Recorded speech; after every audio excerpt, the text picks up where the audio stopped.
ಪುನಃ ಹುಟ್ಟು ಸಾವು. ಇದು ತಾಯಿ ಗರ್ಭಕ್ಕೆ ನಾನು ನೋವು ಕೊಳ್ಳತ್ತೀನಿ ಹೊರತಾಗಿ ನನ್ನ ಜೀವನ ಉದ್ಧಾರ ಮಾಡ್ಕೊಳ್ಳತ್ತಿಲ್ಲ.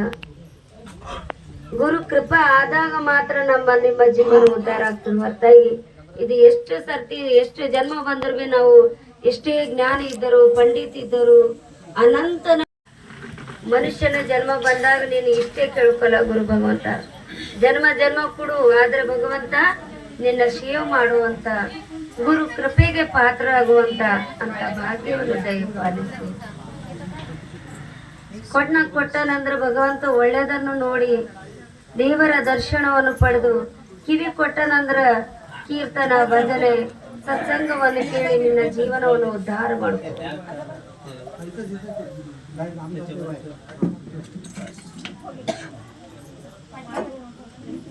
ಗುರುಗಳು ಸೇವೆ ಮಾಡಬೇಕಿತ್ತಂದ್ರೆ ಸಂತ ಕರಮರು ಹೇಳ್ಕೊಡು ಬಂದಂತೆ ನಾಲಗೆ ಧನ ಸಂಪತ್ತ ಸಂತ ಸಂಗದೆ ಸದಾ ತುಕುಮಣಿ ಗರ್ಭವಾಸಿ ಸುಖಿ ಗಾಲಿ ಅಮ್ಮ. ಭಗವಂತನ ಸೇವೆ ಮಾಡಕ್ಕೆ ರೊಕ್ಕ ರೂಪಾಯಿ ಧನ ದ್ರವ್ಯ ಬೇಕಾಗಿಲ್ಲ, ಅಥವಾ ಅಟ್ಟ ಐಶ್ವರ್ಯವನ್ನು ತಗೊಂಡು ಪರಮಾತ್ಮನ ಪಾದಕ್ಕೆ ನೀನು ಭಕ್ತಿಯಿಂದನೇ ಅರ್ಪಣೆ ಮಾಡಿದೆ ಅಂದ್ರ ಅದು ಏತಕ್ಕೂ ಬರುವುದಿಲ್ಲ. ಅದರಿಂದ ನೀನು ಕಾಯ ವಾಚ ಮನಸ್ಸಿಂದ ಪರಮಾತ್ಮನಿಗೆ ನಿರ್ಮಲವಾದಂತ ಜಲ ಅಥವಾ ಪತ್ರಿಯನ್ನು ಅರ್ಪಿದ್ರು ಅದಕ್ಕೂ ಪ್ರಸನ್ನ. ವಿಶೇಷ ಏನು ಇಲ್ಲ, ಯಾಕಂದ್ರ ಸದ್ಗುರು ಗಣೇಶ್ವರ ಅಪ್ಪರು ಓಡಾಡಿದ ಪುಣ್ಯ ಭೂಮಿ ಇದೆ. ಇಲ್ಲಿ ಅವರ ದರ್ಶನ ನೀವೆಲ್ಲ ಪಡ್ಕೊಂಡು ಅವರ ವಾಣಿಯನ್ನು ಕೇಳಿದವರಿದ್ದೀರಿ. ಅವರ ಅಮೃತವಾಣಿ ನಿಮ್ಮೆಲ್ಲರ ಹೃದಯದಲ್ಲಿ ಸದಾ ವಾಸ ಮಾಡ್ತಾ ಇದೆ. ಅದರಿಂದ ಸದ್ಗುರು ಗಣೇಶ್ವರ ಅಪ್ಪಾಜಿದು ಯಾರ್ಯಾರ ಧ್ಯಾನ ಮಾಡ್ತಿರೋ ಅಂತ ವ್ಯಕ್ತಿಗಳು ಗುರುಗಳು ಹೇಳ್ತಾರ, ಗುರುವೇ ನಿನ್ನೋಳ ಶ್ರದ್ಧೆಯಿಂದ ಅಪ್ತಂಗ ಸ್ಥಾನ ಸದ್ಭಾವ ಶಿವಂ ಗೈತಿರು. ಗುರುವಿನ ಪಾದದಲ್ಲಿ ಜಾಗ ತಗೋಬೇಕಿತ್ತು ಅಂದ್ರ ಹೃದಯದಿಂದ ಸೇವೆ ಮಾಡು. ನಿನ್ನೋಳ ಶ್ರದ್ಧೆಯಿಂದ ಅಪ್ತಂಗ ಸ್ಥಾನ. ಭಗವಂತ ನನಗೇನು ಪದವಿ ಬೇಕಾಗಿಲ್ಲ, ಐಶ್ವರ್ಯ ಬೇಕಾಗಿಲ್ಲ, ರಾಜ ವೈಭವ ಬೇಕಾಗಿಲ್ಲ, ಅಥವಾ ಪಟ್ಟ ಕೊಟ್ಟಿದ್ದಾರೆ ಈ ಕಲೆಗೆ.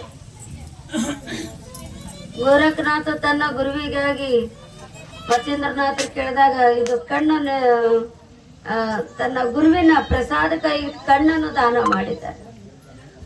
ಆದ್ರೆ ಕಲಿಯುಗದಲ್ಲಿ ಹೇಳ್ತಾರೆ, ನೀನು ಖಾಲಿ ಜಪದಿಂದ ಗುರುವಿನ ಸೇವದಿಂದ ನಿನಗೆ ಎಲ್ಲ ಅಷ್ಟ ಐಶ್ವರ್ಯ ಆರೋಗ್ಯ ಭಗವಂತನ ಪ್ರಾಪ್ತಿ ಆಗ್ತದಂದ್ರ ನೀನು ಕೇವಲ ಗುರು ಭಜನೆಯನ್ನು ಮಾಡು.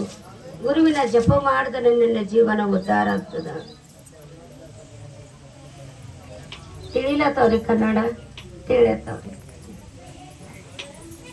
ನೀವೆಲ್ಲ ಪುಣ್ಯವಂತರು, ಯಾಕಂದ್ರೆ ಅಪ್ಪಾಜಿದು ಬಗ್ಗೆದಾಗ ಎಷ್ಟು ಹೇಳಬೇಕಾದ್ರೆ ಬಿ ಕಡಿಮೆ ಅದ. ಸದ್ಗುರು ಗಣೇಶ್ವರ ಸಾಕ್ಷಾತ್ ಪರಮಾತ್ಮನಿದ್ದಾರೆ. ನಿಮ್ಮೆಲ್ಲ ಉದ್ಧಾರಕ್ಕೆ ಬಂದಂತ ಗುರು ಸ್ವರೂಪದಲ್ಲಿ ಪರಮಾತ್ಮನಿದ್ದಾರೆ. ಅದರಿಂದ ಶ್ರವಣದಲ್ಲಿ ಭಜನೆ ಮಾಡ್ತಾ ಹೋಗ್ರಿ. ಅವಾಗ ಸಮಯ ಸಿಕ್ಕಾಗ ಗುರು ಪರಮಾತ್ಮನ ಮನೆಯಲ್ಲೇ ಜಪ ತಪ ಮಾಡ್ತಾ ಹೋಗ್ರಿ. ಗುರು ಕೃಪೆ ಇತ್ತಂದ್ರೆ ಪಾಪ